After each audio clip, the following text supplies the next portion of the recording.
Well, this is so exciting because we did something that a lot of people said couldn't be done, and we saved maybe millions of lives on this one peace deal itself. And I'll tell you what makes me so happy is the two countries we're dealing with, and the third that helped so much. I appreciate so much.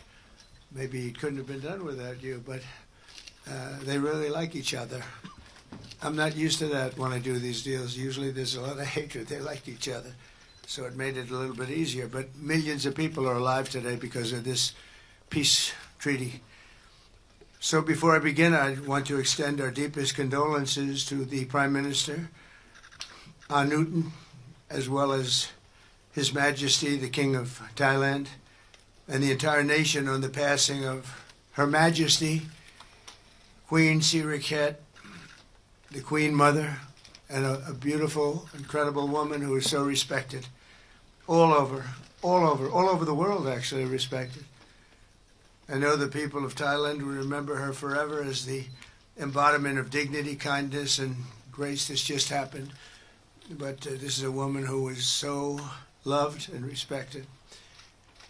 Today we honor the memory by bringing the blessing of peace to the nation she dearly loved. She loved this nation like few people love their nations. This is a momentous day for all of the people of Southeast Asia as we sign a historic agreement to end the military conflict between Cambodia and Thailand. And we're so honored to be involved in that. It's so important to me. Two great countries, but they were going at it. I want to congratulate the two courageous leaders, and that's what they are. They were courageous, who had taken this monumental step. Prime Minister Hun Manet and Prime Minister Newton. I also want to thank Prime Minister Anwar of Malaysia. I called him right at the beginning, and I said, you know, you have two countries that are fighting right next to you. We need a third place. We need a sort of a neutral place, right? And he was there, and I said to him, you know, if we get this solved, I'm coming to your country. And I told the truth, didn't I? A lot of times they say that, and that's the last you ever see. But I felt I had an obligation to come because you were so great, and the two men alongside of you are so great. Historic figures now, really historic figures. So I felt it was an obligation I had. I told it to you. That was about a year ago, and all of this has taken place. It's been so beautiful to see. It had started, and there was a lot of killing, and then when we got it stopped very quickly in this case. Some we did in 32 years. It took 32 years to get them stopped. They were fighting for a long time. This was very nasty, but it was stopped very quickly before it started. And the two leaders have great respect for each other. But the Prime Minister played a very important role in helping convene the two sides for discussions here in Kuala Lumpur. Earlier this year, an armed clash broke out along the border of these two countries. Really ancient countries by most standards. They've been long time, tremendous cultures, resulting in numerous deaths and thousands and thousands of people displaced from their homes. It was starting because of America's strong commitment to stability and peace in this region and every region where we can do it. My administration immediately began working to prevent the conflict from escalating. I held phone calls with both leaders. I was actually at Turnberry in Scotland when I did this. And we had a lot of phone calls, the three of us and then the four of us. We had a lot of phone calls. It was a beautiful day. I remember how beautiful it was. And Turnberry is a great place, but I said, this is much more important than playing around the Gulf. So we sat there all day long making phone calls, and it was amazing the way it came together very quickly. I mean, really very quickly. You caused me very good entertainment. I could have had a lot of fun, but this is much more fun for me than anything having to do with almost anything, because you're saving people and saving countries. But ask them to choose the path of prosperity and peace over needless bloodshed and war. At the end of July, after extremely productive discussions, we reached a ceasefire agreement. And now these gentlemen, and they really are gentlemen, high-quality people, both went to college in the United States, and now these gentlemen are about to sign what we're calling the Kuala Lumpur Peace Accords. Good name. Both countries are agreeing to cease all hostilities and work to build good neighborly relationships, which have already started. 18 Cambodian prisoners of war will be released, and under this agreement, observers from ASEAN countries, including Malaysia, will be deployed to make sure that the peace prevails and endures. And I have no doubt that it will.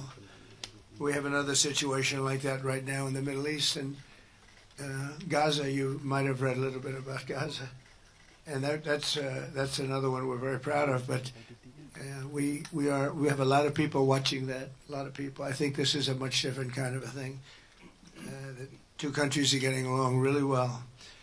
Today, alongside this peace treaty, we also are signing a major trade deal with Cambodia and a very important critical minerals agreement with Thailand. The United States will have a robust commerce and cooperation transactions, lots of them, with both nations as long as they live in peace. And I really feel that when we make deals, we see two countries that we do a lot of business with. We do a lot of business with both of them. We have to use that business to make sure they don't get into wars. But this is going to be a very long peace. So as you know, this is one of 8 wars that my administration has ended in just 8 months. We're averaging one a month. There is only one left. Although I heard that Pakistan and Afghanistan have started up, but I'll get that solved very quickly. I know them both, and the Pakistan, the Field Marshal and the Prime Minister are great people, and I have no doubt we're going to get that done quickly. That one started up a few days ago. And I just feel it's something I can do. I do it nicely. I don't need to do it, I guess, but if I can take time and save millions of lives, that's really a great thing. I can't think of anything better to do. But the 8 wars that my administration has ended in just 8 months, there's never been anything like that. Never. There never will be either. I can't think of any president that ever solved one war. I don't think anybody. They start wars, they don't solve them. So nothing like this has been done in history, and it's an honor to be involved. On behalf of the United States, I'm proud to help settle this conflict and really develop good friendships, including people that work with each team. Look at these very distinguished people, except for my people. My people are much less distinguished, but they're very good. But look, my people understand the joke. But look at these very distinguished people, and I've gotten to know them. I want to thank Marco Rubio for being here. He was great. You always help. He's born for this job. He really was. He was born for this job. Secretary of State Jameson, thank you very much for all you did on helping too. He's the foremost expert on trade, and we're going to be doing another couple of stops where we'll be talking about no war, just pure trade. We'll be talking to President Xi in a day. We'll be stopping at Japan. We'll be stopping at South Korea, and we'll be doing some other things, but they're more related to trade. But on behalf of the United States, I'm proud to help settle this conflict and forge a future for the region where proud independent nations can prosper and thrive, safety, security, and peace. It's an amazing thing that's happened to the United States because a year and a half ago, we were a dead country. We were actually a dead country, and now we're the hottest country anywhere in the world. And when I called you, we were in the process of becoming hot. It's actually quite a while right now, but we were sort of on our way, and we had won the election big in a massive amount. And so I was respected when I called you, and it was a little bit easier. I think it's easier when you respect somebody than if you don't respect somebody. If you don't respect somebody, it never happens. But I won't forget that day because it was one of the first wars that I got involved in, and I love doing it. It's like, I shouldn't say it's a hobby because it's so much more serious than a hobby, but it's something that I'm good at, and it's something I love to do. The United Nations should be doing this, but they don't do it. They don't do it. They turned off my teleprompter when I made a speech. I had to make a speech without a teleprompter. They're good at that. The escalator wasn't working too well. It came to a complete halt. But, the United Nations has such great potential. I wish they could do it. They didn't get involved with us at all. We just did the deal and reported the deal, and everybody was sort of amazed that we got it done so quickly and so nicely. But now I'd like to ask Prime Minister Anwar to say a few words, and then we'll hear from Prime Minister Hun Manet and Prime Minister Newton. And these are, I just have to say it for a last time, these are incredible men. The way they came together, the way they worked so hard, and we worked long hours. It was not long days because the days were few in number, but the hours were very long and very intense. There was a lot of intensity going on because there was a lot of shooting happening while we were talking. That brings it to a new level. And the three men sitting there should really be credited with having done just an incredible job for humanity.